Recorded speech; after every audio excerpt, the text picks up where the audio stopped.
বিশ্রাম দিনের আরাধনার আশীর্বাদপূর্ণ সময় এসে গেছে। ভাই ও বোনেরা, যেহেতু আমরা তাড়াতাড়ি নিস্তার পর্ব পালন করার প্রস্তুতি নিচ্ছি, আসুন বাইবেলের দ্বারা নিস্তার পর্বের গুরুত্বের বিষয়ে নিশ্চিত করি। এর গুরুত্ব অনুভব করে আমি আপনাদের অনুরোধ করি একজন বার্তাবাহকের কার্য সম্পন্ন করুন, যারা আপনাদের আশেপাশের লোকেদের নতুন নিয়মের নিস্তার পর্বের সত্য পৌঁছে দেয়। আজ আসুন আমরা উপদেশের এই শিরোনামের দ্বারা ঈশ্বরের বাক্য ভাগ করার সময় নিই। নিস্তার পর্ব হল ঈশ্বরের কাছে ফিরে আসার পথ।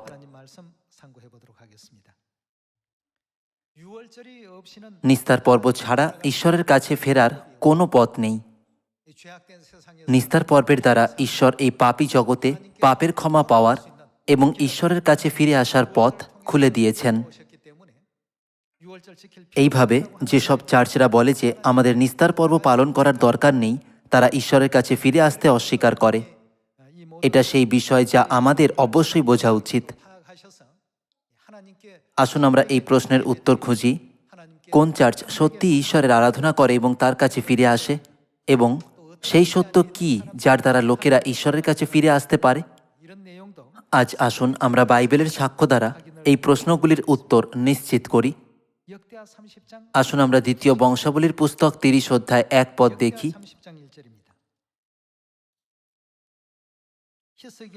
পরে লোকেরা যেন ইসরায়েলের ঈশ্বর সদাপ্রভুর উদ্দেশ্যে নিস্তার পর্ব পালন করিবার জন্য জেরুসালেমে সদাপ্রভুর গৃহে আইসে, এই জন্য হিজকিয় ইসরায়েলের ও জিহুদার সর্বত্র দূত পাঠাইলেন এবং ইফ্রিয়ম ও মনস্সীকেও পত্র লিখিলেন।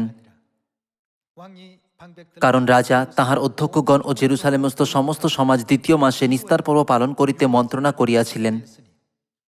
কারণ প্রয়োজন অপেক্ষা অল্প যাজক পবিত্রকৃত হইয়াছিল এবং জেরুসালেমে প্রজারা সমাগত হয় নাই, সুতরাং তখনই তাহা পালন করা তাহাদের অসাধ্য হইয়াছিল। এই বিষয়টি রাজার ও সমস্ত সমাজের দৃষ্টিতে ন্যায্য বোধ হইল। অতএব লোকেরা যেন জেরুসালেমে আসিয়া ইসরায়েলের ঈশ্বর সদাপ্রভুর উদ্দেশ্যে নিস্তার পর্ব পালন করে, এই জন্য তাহারা বেরশেবা অবধি দান পর্যন্ত ইসরায়েলের সর্বত্র ঘোষণা করিতে স্থির করিল। কেননা তাহারা শাস্ত্রলিখিত বিধি অনুসারে বহু সংখ্যায় একত্র হইয়া তাহা পালন করে নাই। পরে ধাবকগণ রাজার ও তাহার অধ্যক্ষদের হস্ত হইতে পত্র লইয়া ইসরায়েলের ও জিহুদার সর্বত্র গমন করিয়া রাজাজ্ঞানুসারে এই কথা কহিল, হে ইসরায়েল সন্তানগণ, তোমরা আব্রাহামের, ইসাহাকের ও ইসরায়েলের ঈশ্বর সদাপ্রভুর প্রতি ফিরো।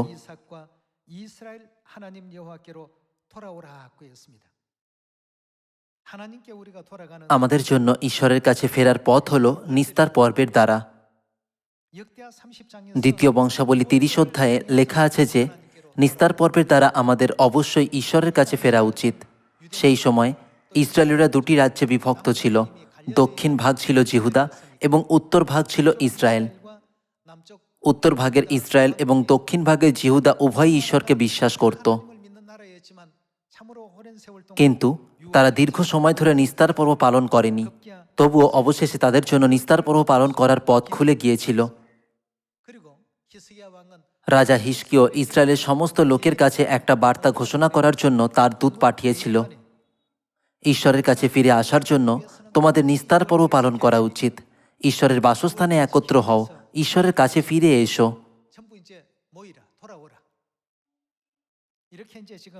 সে বলতে চেয়েছিল যে ঈশ্বরের সমস্ত লোকেরা যারা তাদের বিশ্বাস হারিয়ে ফেলেছে এবং ঈশ্বরের থেকে আলাদা হয়ে গেছে, তাদের নিস্তার পর্ব পালন করার দ্বারা ঈশ্বরের কাছে ফিরে আসা দরকার।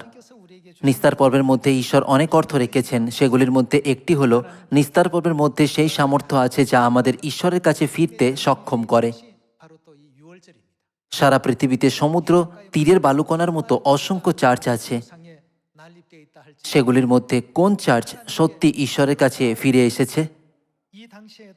সেই সময় যখন ইসরায়েল দুটি রাজ্যে বিভক্ত ছিল, এমন লোকেরা ছিল যারা রাজা হিজকিয়র বার্তা শুনে ঈশ্বরের কাছে ফিরে এসেছিল এবং নিস্তার পর্ব পালন করেছিল। কিন্তু উত্তর ইসরায়েলের লোকেরা তাদের কাছে নিয়ে আসা এই বার্তা তুচ্ছ ও উপেক্ষা করেছিল যে নিস্তার পর্ব পালন করতে এসো এবং ঈশ্বরের কাছে ফিরে এসো। পরিণামস্বরূপ তারা সকলেই নাশ হয়ে গিয়েছিল। ইসরায়েলের ইতিহাস প্রতিফলিত করে দেখলে এই যুগে আমরা আত্মবিশ্বাসী হতে পারি যে নিস্তার পর্বের ক্ষমতা ও প্রতিজ্ঞার দ্বারা আমাদের হৃদয় ও আত্মা ঈশ্বরের কাছে ফিরে আসতে পারে এবং আমাদের বিশ্বাস পুনঃস্থাপিত হতে পারে। আজকের দিনের অনেক চার্চের মধ্যে সেই চার্চ যেটা ঈশ্বরের কাছে ফিরে এসেছে সেটা হলো সেই চার্চ যা নিস্তার পর্ব পালন করতে ব্যর্থ হয় না। কিন্তু ইসরায়েলের লোকেদের মতো যারা রাজা হিজকিয়র পাঠানো বার্তাকে তুচ্ছ করেছিল, আজকের দিনেও অনেক চার্চ আছে যারা নিস্তার পর্ব পালন করে না এবং তারা সেই চার্চকে উপহাস করে যেটা নিস্তার পর্ব পালন করে। দ্বিতীয় বংশাবলীর পুস্তক দ্বারা ঈশ্বর আগেই এরকম লোকেদের পরিণামের বিষয়ে জানিয়েছেন। তাই এটা স্পষ্ট নয় যে তাদের ভবিষ্যৎ কেমন হবে, যদিও এখন আমরা সেটা দেখতে পাচ্ছি না। যেহেতু নিস্তার পর্ব শীঘ্রই আসছে, আসুন আমরা সেই বার্তাবাহকের ভূমিকা নিই যারা এই বার্তা ঘোষণা করে, নিস্তার পর্ব পালন করো এবং ঈশ্বরের কাছে ফিরে এসো। পবিত্র আত্মার যুগে আমাদের সমরিয়া থেকে পৃথিবীর প্রান্ত পর্যন্ত অবশ্যই রাজা হিজকিয়র মতো একই বার্তা পৌঁছে দেওয়া উচিত। এখন আসুন আমরা এটা শেখার প্রতি মনোযোগ দিই যে পুত্রের যুগে ঈশ্বর কিভাবে আমাদের নতুন নিয়মের নিস্তার পর্বের বিষয়ে শিখিয়েছিলেন। আসুন লুক 22 অধ্যায় 19 পদে যাই। 7 পদ থেকে আমরা নিস্তার পর্বের প্রস্তুতির বিষয়ে দেখতে পাই। 19 পদ,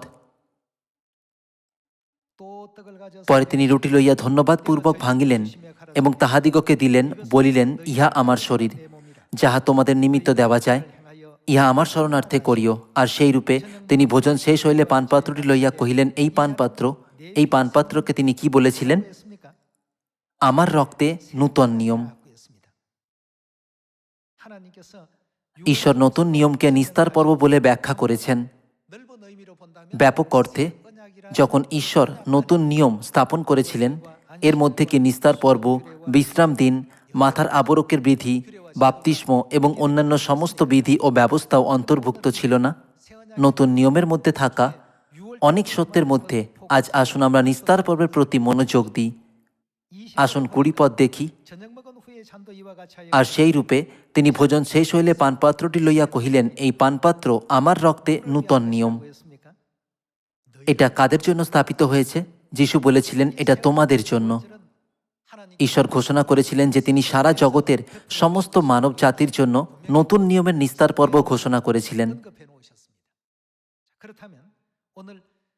আজ নিস্তার পর্বের অনেক অর্থের মধ্যে আসুন আমরা আরও একবার নিশ্চিত করি যে ঈশ্বর নিস্তার পর্বের সত্য স্থাপন করেছিলেন আমাদের বিশ্বাস পুনঃস্থাপন করার পথ হিসাবে এবং ঈশ্বরের প্রতি আমাদের হৃদয় ও আত্মা ফিরিয়ে আনার জন্য।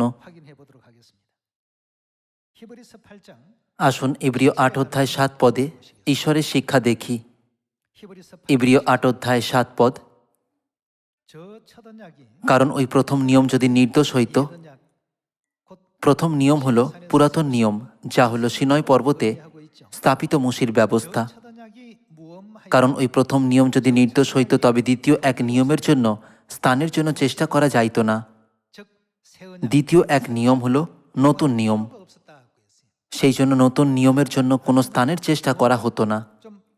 প্রথম নিয়মে কোনো কিছু কমতি ছিল লোকেদের পালন করার মধ্যে, বলি উৎসর্গের মধ্যে এবং এরকম আরও কিছুর মধ্যে কমতি ছিল। এটা এই কারণে ছিল যে এগুলি সবই ছায়া ছিল এবং আসল ছিল না। আসুন 8 পদ থেকে দেখি। পরন্তু তিনি লোকদিগকে দোষ দিয়া বলেন, প্রভু কহেন, দেখো এমন সময় আসিতেছে যখন আমি ইসরায়েল কুলের সহিত ও জিহুদা কুলের সহিত এক নূতন নিয়ম সম্পন্ন করিব, সেই নিয়ম অনুসারে নয়, যাহা আমি সেই দিন তাহাদের পিতৃগণের সহিত করিয়াছিলাম, যেদিন মিশর দেশ হইতে তাহাদিগকে বাহির করিয়া আনিবার জন্য তাহাদের হস্তগ্রহণ করিয়াছিলাম। নতুন নিয়মের বৈশিষ্ট্য পুরাতন নিয়মের থেকে সম্পূর্ণ আলাদা, কেননা তাহারা আমার নিয়মে স্থির রহিল না, আর আমিও তাহাদের প্রতি অবহেলা করিলাম, ইহা প্রভু বলেন। এই বাক্যাংশ যে আমিও তাহাদের প্রতি অবহেলা করিলাম, এর মানে কি? ইংরাজি অনুবাদের বাইবেল থেকে এটা স্পষ্ট। এই বাক্যাংশের মানে যে ঈশ্বর সবসময় ইসরায়েলীয়দের সাথে ছিলেন। তিনি অনবরত তাদের নজর রেখেছিলেন, রক্ষা করেছিলেন এবং যুদ্ধে তাদের সমস্ত শত্রুদের পরাজিত করার দ্বারা তাদের জয় প্রদান করেছিলেন। যদিও ঈশ্বর এই সমস্ত কিছুই করেছিলেন, তবুও তারা তার নিয়মে বিশ্বস্ত থাকেনি। এই কারণে ঈশ্বর কি করেছিলেন? তিনি তাদের অবহেলা করেছিলেন এবং তাদের থেকে দূরে চলে গিয়েছিলেন। এটা ঠিক তেমনই ছিল যখন ইসরায়েলের প্রথম রাজা শৌল ঈশ্বরের দেওয়া সমস্ত আজ্ঞা পালন করেনি, ঈশ্বরের বাক্য অমান্য করেছিল, এই কারণে ঈশ্বরের আত্মা শৌলের থেকে দূরে চলে গিয়েছিল। একবার ঈশ্বর শৌলের থেকে দূরে চলে গেলে একটা মন্দ আত্মা শৌলের মধ্যে কাজ করতে শুরু করেছিল। এই বাক্যগুলি অনুসারে আমরা দেখতে পাই যে যারা নতুন নিয়মের মধ্যে থাকে না তাদের মধ্যে একই লক্ষণগুলি দেখা যায়।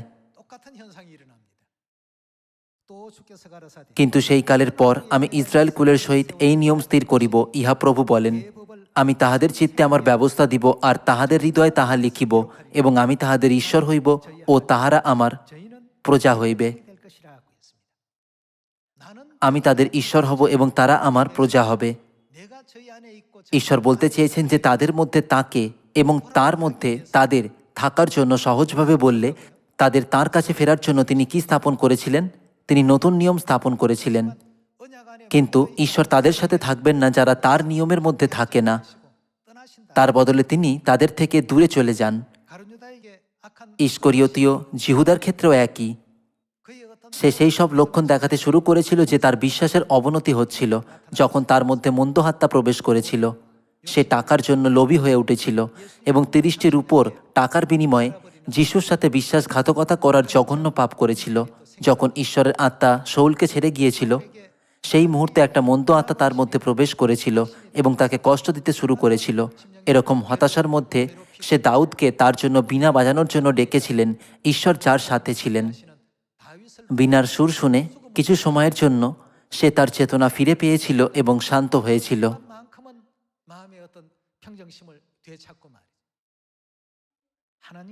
ভাই ও বোনেরা, আমাদের সাথে থাকার জন্য আমাদেরকে ঈশ্বরের প্রতি কৃতজ্ঞ থাকা উচিত নয়? যদি ঈশ্বর আমাদের ছেড়ে দেন তাহলে আমরা শৌলের মতো হয়ে যাব। আমরা এমনকি ইস্করিয়তীয় জিহুদার মতো সেই সব জিনিসও করব যা করার বিষয়ে আমরা কখনো কল্পনাও করিনি। সেই জন্যই 2 বংশাবলী 30 অধ্যায়ে লেখা আছে, ঈশ্বরের প্রতি ফিরো। কেউ হয়তো জিজ্ঞাসা করতে পারে, আমি জানি আমার ঈশ্বরের কাছে ফেরা উচিত, কিন্তু কিভাবে আমি তার কাছে ফিরতে পারি? আমি ঈশ্বরের কাছে ফেরার পথ জানি না। উত্তরটা হলো, নিস্তার পর্ব পালন করুন এবং নিস্তার পর্বের দ্বারা ঈশ্বরের কাছে ফিরে আসুন। ভাই ও বোনেরা, এখন সেই সময় যখন আমাদের সারা জগতের লোকেদের সাথে এই সমস্ত শিক্ষা ঘোষণা ও ভাগ করা উচিত। যখন আমরা বলি ঈশ্বরকে বিশ্বাস করুন, তারা বলে আমি ঈশ্বরকে বিশ্বাস করি। আমরা আবার জিজ্ঞাসা করি, তাহলে আপনি কি নিস্তার পর্ব পালন করেছেন? তারা উত্তর দেবে, না, আমি করিনি।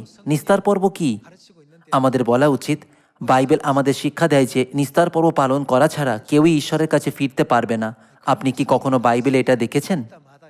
তখন তারা জিজ্ঞাসা করবে, এটা কি সত্যি বাইবেলে লেখা আছে? অবশ্যই এটা আছে।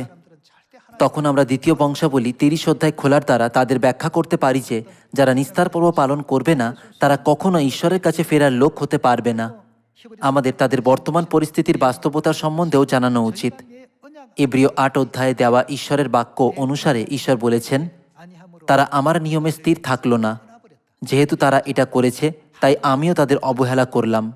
কোরিয়ান অনুবাদের বাইবেলে বলা হয়েছে যে ঈশ্বর আর তাদের যত্ন নেননি, কিন্তু ইংরাজি অনুবাদের বাইবেলে বলা হয়েছে যে তিনি তাদের থেকে দূরে সরে গেলেন। যেহেতু ঈশ্বর তাদের অবহেলা করেছিলেন, তাই ঈশ্বর আর তাদের কোনো যত্ন নেননি। ঈশ্বর তাদের বিষয়ে চিন্তা করা বন্ধ করে দিয়েছিলেন। এর থেকে আমরা কি অনুভব করতে পারি না যে যখন শয়তান ও মন্দ আত্মা তাদের মধ্যে প্রবেশ করে তখন তাদের মধ্যে সমস্ত অদ্ভুত জিনিস ঘটে? আমাদের অবশ্যই তাদের নিস্তার পর্ব শিক্ষা দেওয়া উচিত, যারা ঈশ্বরের কাছে ফিরে আসতে চায় এবং সত্যিই তাকে বিশ্বাস করে। আমাদের এটা করা উচিত, কারণ এটাই হলো একমাত্র পথ যাতে কেউ ঈশ্বরের কাছে ফিরতে পারে। আমি আপনাদের সকলকে আন্তরিক অনুরোধ করি, এটা সম্পন্ন করার কাজে যোগদান করুন। যেমন বাইবেলে লেখা ছিল, যখন তারা নিস্তার পর্ব পালন করেনি তখন ঈশ্বর তাদের অবহেলা করেছিলেন এবং তারা ঈশ্বরের কাছে ফিরতে পারেনি। যেহেতু তারা ঈশ্বরের কাছে ফিরতে ব্যর্থ হয়েছিল, তারা ঈশ্বরের লোকেদের মধ্য থেকে উচ্ছিন্ন হয়েছিল। আসুন গণনা পুস্তক 9 অধ্যায় দেখি। 9 অধ্যায় 11 পদ। 2 মাসে 14 দিবসের সন্ধ্যাকালে তাহারা তাহা পালন করিবে। তাহারা তাড়িশূন্য রুটি ও তিক্ত শাকের সহিত মেষশাবক ভক্ষণ করিবে। 12 পদ। তাহারা প্রাতকাল পর্যন্ত তাহার কিছুই অবশিষ্ট রাখিবে না ও তাহার কোনো অস্থি ভাঙিবে না। নিস্তার পর্বের সমস্ত বিধি অনুসারে তাহারা তাহা পালন করিবে। 13 পদ। কিন্তু যে কেহ সূচি থাকে ও পথিক না হয়, সে যদি নিস্তার পর্ব পালন না করে, সেই ব্যক্তির কি হবে যার কাছে নিস্তার পর্ব পালন না করার জন্য কোনো যোগ্য কারণ নেই? তবে সেই প্রাণী আপন লোকেদের মধ্য হইতে উচ্ছিন্ন হইবে, কারণ যথাসময়ে সদাপ্রভুর উদ্দেশ্যে উপহার না আনাতে সে আপনার পাপ আপনি বহন করিবে। আর যদি কোনো বিদেশীয় লোক তোমাদের মধ্যে প্রবাস করে আর সদাপ্রভুর উদ্দেশ্যে নিস্তার পর্ব পালন করে, তবে সে নিস্তার পর্বের বিধিমতে ও পর্বের শাসনানুসারে তাহা পালন করিবে। বিদেশীয় কি দেশজাত উভয়েরই জন্য তোমাদের পক্ষে একমাত্র বিধি হইবে। যেমন এখানে আমরা দেখছি, ঈশ্বর ব্যবস্থার মধ্যে বিশেষভাবে বলেছেন যে নিস্তার পর্ব পালন করবে না তার সাথে কি হবে। ঈশ্বর বলেছেন সেই ব্যক্তি তার লোকেদের মধ্য থেকে উচ্ছিন্ন হবে। অনেক লোকেরা আত্মিক জগতে তাদের ভবিষ্যতের বিষয়ে বিচারশীল হতে ব্যর্থ হয়, কারণ তারা শুধুমাত্র এই শারীরিক জগতে মনোযোগ দেয়। এইভাবে কিছু লোকেরা হয়তো চিন্তা করে, যদি আমি এই বছরে নিস্তার পর্ব পালন করতে ব্যর্থ হই, আমি পরের বছর এটা পালন করব। তারা এটা চিনতে ব্যর্থ হয় যে আত্মিক জগতে ঈশ্বর তাদের ছেড়ে দিচ্ছেন। বাইবেল বলে যে যারা তার নিয়মে থাকে না, ঈশ্বর তাদের অবশ্যই ছেড়ে দেবেন। পুরাতন নিয়ম হলো একটা নিয়ম এবং নূতন নিয়মও একটা নিয়ম। পুরাতন নিয়ম হোক বা নতুন নিয়ম, ঈশ্বর বলেছেন তিনি তাদের ছেড়ে দেবেন যারা তার নিয়মের মধ্যে থাকে না। আমরা হলাম সেই আত্মা যারা স্বর্গে গম্ভীর পাপ করেছিলাম এবং এই পৃথিবীতে বিতাড়িত হয়েছি। ঈশ্বর আমাদের দয়া দেখিয়েছেন এবং শরীর ধারণ করে এসে ও আমাদের স্বর্গে ফিরে যাওয়ার পথ শিক্ষা দিয়ে সমস্ত মানব জাতির জন্য স্বর্গে যাওয়ার দরজা খুলে দিয়েছেন। তিনি ঘোষণা করেছিলেন, এইভাবে আমি স্বর্গের দরজা খুলে দেব যাতে তোমরা আমার নিয়মের মধ্যে থাকতে পারো। তার সাথে তোমাদের অতীতের সমস্ত পাপ ও অপরাধ ক্ষমা হয়ে যাবে। আমি সেগুলি আর স্মরণ করব না। আমি তোমাদের অনন্ত জীবন দেব। আর যারা অনুতাপ করে এবং আমার কাছে ফিরে আসে, তাদের মনুষ্যপুত্রের মাংস ভোজন ও রক্ত পান করতে দেব। এইভাবেই কি ঈশ্বর নিস্তার পর্ব স্থাপন করেননি? আমাদের সকলকে নতুন নিয়মের নিস্তার পর্বের সত্যে ফেরা উচিত। যারা তার কাছে ফিরে আসে, ঈশ্বর তাদের একটা বিশেষ উপহার দেওয়ার প্রতিজ্ঞা করেছেন। সেই বিশেষ উপহার যা ঈশ্বরের অনুগ্রহে পূর্ণ, সেটা কি অনন্ত জীবন নয়? আসুন যোহন 6:54 পদে ঈশ্বরের বাক্য দেখি। যে আমার মাংস ভোজন ও আমার রক্ত পান করে সে অনন্ত জীবন পাইয়াছে, এবং আমি তাহাকে শেষ দিনে উঠাইব। কারণ আমার মাংস প্রকৃত ভোগ্য এবং আমার রক্ত প্রকৃত পেয়। যে আমার মাংস ভোজন ও আমার রক্ত পান করে সে আমাতে থাকে এবং আমি কার মধ্যে? তাহাতে থাকি। যিশু বলেছিলেন, যে আমার মাংস ভোজন ও আমার রক্ত পান করে আমি তার মধ্যে থাকি। ঈশ্বর প্রতিজ্ঞা করেছেন, আমি সম্পূর্ণভাবে তার মধ্যে থাকব এবং শৌলের মতো তাকে ছেড়ে যাব না। এটা হলো ঈশ্বরের প্রতিজ্ঞা। আমি তাহাতে থাকি। 57 পদ, যেমন জীবন্ত পিতা আমাকে প্রেরণ করিয়াছেন এবং পিতা হেতু আমি জীবিত আছি, সেইরূপ যে কেহ আমাকে ভোজন করে সেও আমা হেতু জীবিত থাকিবে। এ সেই খাদ্য যাহা স্বর্গ হইতে নামিয়া আসিয়াছে। পিতৃপুরুষেরা যেমন খাইয়াছিল এবং মরিয়াছিল সেই রূপ নয়। এই খাদ্য যে ভোজন করে সে অনন্তকাল জীবিত থাকিবে। আমাদের সব সময় ঈশ্বরের সাথে থাকা দরকার। সেটা করার জন্য আমাদের কি প্রথমে ঈশ্বরের কাছে ফেরা উচিত নয়? যদি কেউ বলে, আমি ঈশ্বরের কাছে ফিরিনি, কারণ কিভাবে ফিরব আমি জানতাম না, আমাদের বলা উচিত, তাহলে নিস্তার পর্ব পালন করুন। নিস্তার পর্ব হলো সেটা করার পথ। আমাদের দ্বিতীয় বংশাবলী 30 অধ্যায় খোলা উচিত এবং সকলকে, আমাদের পিতা মাতা, পরিবারের সদস্য, বন্ধু, প্রতিবেশী এবং আত্মীয়দের নিস্তার পর্বের বিষয়ে জানানো উচিত। আমাদের কখনোই কাউকে বলতে দেওয়া উচিত নয়, আমি স্বর্গে যেতে পারিনি, কারণ আমি জানতাম না যে কিভাবে সেখানে যেতে হয়। যারা ঈশ্বরের কাছে ফিরে আসে, ঈশ্বর তাদের শুধু ঈশ্বরের সন্তান হওয়ার অধিকারী দেননি, কিন্তু তিনি তাদের স্বর্গরাজ্যের উত্তরাধিকারী হওয়ার অনুমতিও দিয়েছেন। ঈশ্বর তার সন্তানদের স্বর্গীয় উত্তরাধিকার দিয়েছেন। আসুন ইব্রিয় 9:15 পদে যাই। আর এই কারণ তিনি এক নূতন নিয়মের মধ্যস্থ, যেন প্রথম নিয়ম সম্বন্ধীয় অপরাধ সকলের মোচনার্থ মৃত্যু ঘটিয়াছে বলিয়া যাহারা আহত হইয়াছে, তাহারা অনন্তকালীয় দায়াধিকার বিষয়ক প্রতিজ্ঞার ফল প্রাপ্ত হয়। তারা কি পাওয়ার প্রতিজ্ঞা পেয়েছে? অনন্ত উত্তরাধিকার। অনন্ত উত্তরাধিকার মানে স্বর্গরাজ্য।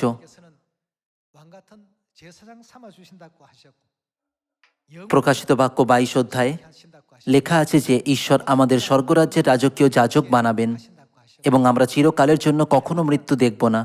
লেখা আছে যে ঈশ্বর দুঃখ, যন্ত্রণা ও শোক দূর করে দেবেন, তার বদলে তিনি প্রতিদিন আনন্দ সৃষ্টি করবেন। এটাই আমাদের প্রতি তাঁর প্রতিজ্ঞা। তারা কারা যারা এই অনন্ত উত্তরাধিকারের প্রতিজ্ঞা পাবে? তারা কি ঈশ্বরের সন্তান নয় যারা নতুন নিয়ম পালন করে? ঈশ্বর বলেছেন যে নতুন নিয়মের দ্বারা তিনি তাদের অনন্ত উত্তরাধিকারের প্রতিজ্ঞা প্রাপ্ত করতে দেবেন। আসুন 16 পদ থেকে দেখি। কেননা যে স্থলে নিয়মপত্র থাকে সেই স্থলে নিয়মকারীর মৃত্যু হওয়া আবশ্যক, কারণ মৃত্যু হইলেই নিয়মপত্র স্থির হয়। অতএব তার মৃত্যুর আগে যিশু কি তার দৃঢ় ইচ্ছা হিসাবে নতুন নিয়ম রেখে যাননি এবং পরের দিন মারা যাননি? ইব্রিয় 9 অধ্যায় বলা হয়েছে যে যারা নতুন নিয়মের মধ্যে থাকবে এবং শেষ পর্যন্ত নতুন নিয়মকে ধরে রাখবে, ঈশ্বর তাদের স্বর্গরাজ্যের গ্যারান্টি দিয়েছেন। কিন্তু যারা তার নিয়মের মধ্যে থাকবে না, ঈশ্বর তাদের কি করতে যাচ্ছেন? ঈশ্বর বলেছেন যে তিনি তাদের অবহেলা করবেন। যখন এই পদ বলে ঈশ্বর তাদের অবহেলা করবেন, এর মধ্যে এই অর্থ আছে যে ঈশ্বর তাদের একেবারেই আর যত্ন নেবেন না। ঈশ্বর তাদের আর যত্ন নেবেন না কারণ তিনি তাদের থেকে দূরে সরে যান। এর মানে যে ঈশ্বর তাদের জন্য আর চিন্তা করবেন না। সেজন্যই ইস্করিয়তীয় জিহুদা সমস্ত মন্দ আত্মা দ্বারা আবদ্ধ হয়েছিল এবং এমনকি যিশুর সাথে বিশ্বাসঘাতকতা করেছিল। এটা সেই কারণও ছিল যে কেন রাজা শাউল তার মন হারিয়ে দিয়েছিল, কারণ ঈশ্বরের আত্মা তাকে ছেড়ে দিয়েছিল। এরকম লোকেদের কোনো বিচক্ষণতা নেই। যখন ঈশ্বর তার সাথে ছিলেন, তার মহান সামর্থ্য ছিল এবং সব সময় সুরক্ষিত ছিল। যখনই কোনো যুদ্ধে গিয়েছিল, ঈশ্বর তাকে জয়ী হতে সাহায্য করেছিলেন।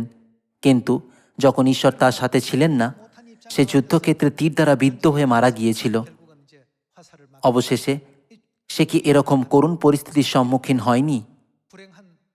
আজকের দিনে আমাদের মনে রাখা দরকার যে নিস্তার পর্ব হলো একটা অমূল্য সত্য যা আমাদের আত্মাকে ঈশ্বরের কাছে ফেরার অনুমতি দেয়।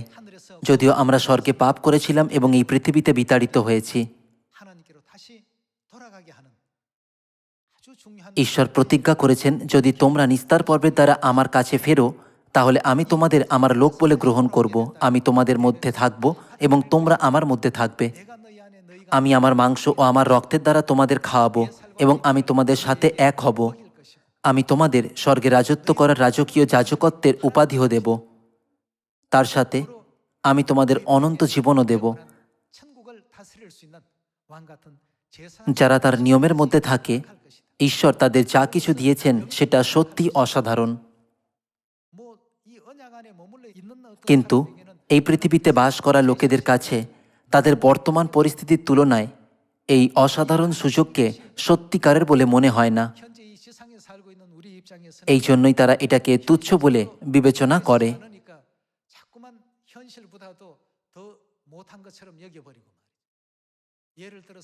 উদাহরণ হিসাবে যদি কেউ বলে, যদি তুমি এটা করো তাহলে তুমি 1000 বা 10,000 ডলার পেতে পারবে, তখন লোকেরা অনেক প্রচেষ্টা করবে।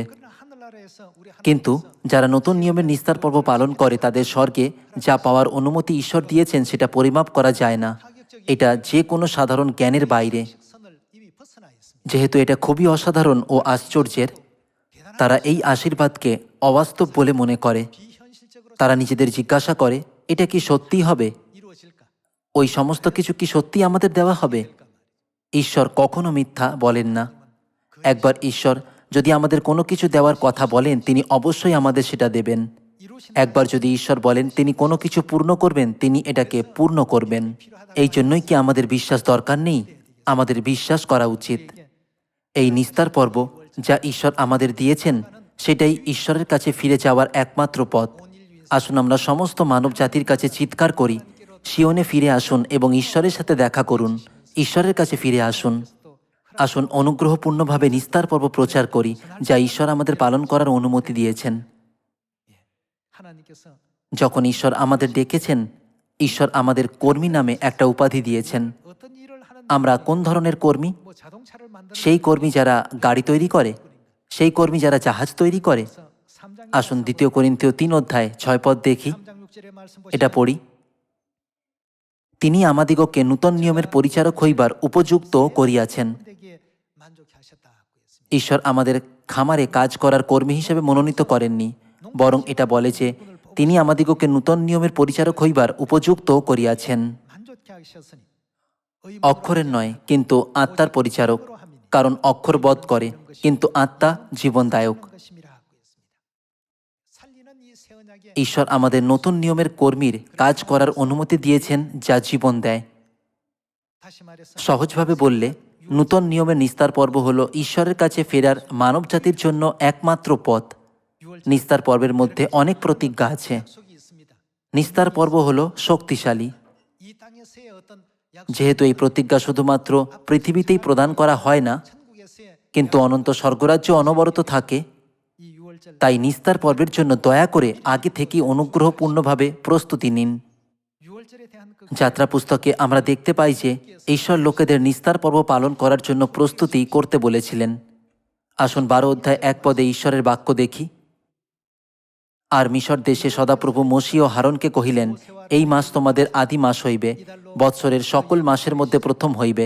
সমস্ত ইসরায়েল মণ্ডলীকে এই কথা বলো, তোমরা এই মাসের 10ম দিনে তোমাদের পিতৃকুলানুসারে প্রত্যেক গৃহস্থ এক এক বাটির জন্য এক একটি মেষশাবক লইবে। আর মেষশাবক ভোজন করিতে যদি কাহারও পরিজন অল্প হয়, তবে সে তাহার গৃহের নিকটবর্তী প্রতিবাসী প্রাণীগণের সংখ্যানুসারে একটি মেষশাবক লইবে।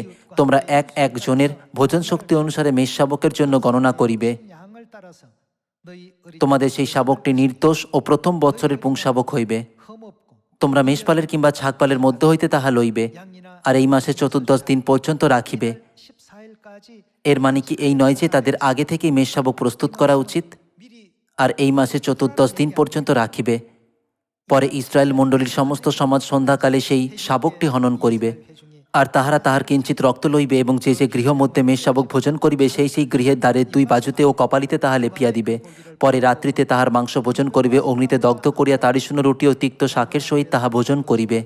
তোমরা তাহার মাংস কাঁচা কিংবা জলে সিদ্ধ করিয়া খাইও না, কিন্তু অগ্নিতে দগ্ধ করিও তাহার মুন্ডু, জঙ্ঘা ও অন্তরস্থ ভাগ। আর প্রাতকাল পর্যন্ত তাহার কিছুই অবশিষ্ট রাখিও না, কিন্তু প্রাতকাল পর্যন্ত যাহা অবশিষ্ট থাকে তাহা অগ্নিতে পোড়াইয়া ফেলিও। ঈশ্বর তাদের সমস্ত হৃদয় দিয়ে নিস্তার পর্বের জন্য প্রস্তুতি করতে বলেছিলেন, যাতে এটা পবিত্র ও ধার্মিক আচরণের সাথে পালন করা যেতে পারে। যদি আমরা পর্বের জন্য আগে থেকেই প্রস্তুত করি, আমি বিশ্বাস করি যে পিতা ও মাতা তাদের সমস্ত সন্তানদের আশীর্বাদ দেবেন, যারা পর্বের বিষয়ে শোক করে এবং এই চিন্তার সাথে যত্ন করে প্রস্তুতি করে যে হয়তো তারা সঠিকভাবে এটা পালন করতে ব্যর্থ হবে। 더 많은 ঈশ্বর তাদের উপর অনেক বেশি পবিত্র আত্মার অনুগ্রহ ও মূল্যবান আশীর্বাদ বর্ষণ করবেন, 것과 같은 যেমন তিনি রাজা যোশীয় ও রাজা হিজকিয়কে দিয়েছিলেন। 하나님의 자녀들에게 নতুন নিয়মের নিস্তার পর্ব হল ঈশ্বরের কাছে ফিরে আসার পথ। 유월절 새 언약 সমস্ত মানবজাতির সত্যিই জানা দরকার যে এটাই হলো ঈশ্বরের প্রতি ফেরার একমাত্র পথ। 오는 인류 অতএব আসুন আমরা যাই এবং লোকেদের শিক্ষা দিই, যারা এখনও জানে না যে কিভাবে ঈশ্বরের কাছে ফিরে আসবে। 에 우리가 가서 알려줍시다. আশা করি যে এই বছরে আপনারা অনেক লোকেদের কাছে এই সত্য পৌঁছে দেবেন এবং এই বছরে নিস্তার পর্বের দ্বারা তাদের অনুতাপে পরিচালিত করবেন। আমি আজকের উপদেশ সমাপ্ত করি। অনেক ধন্যবাদ।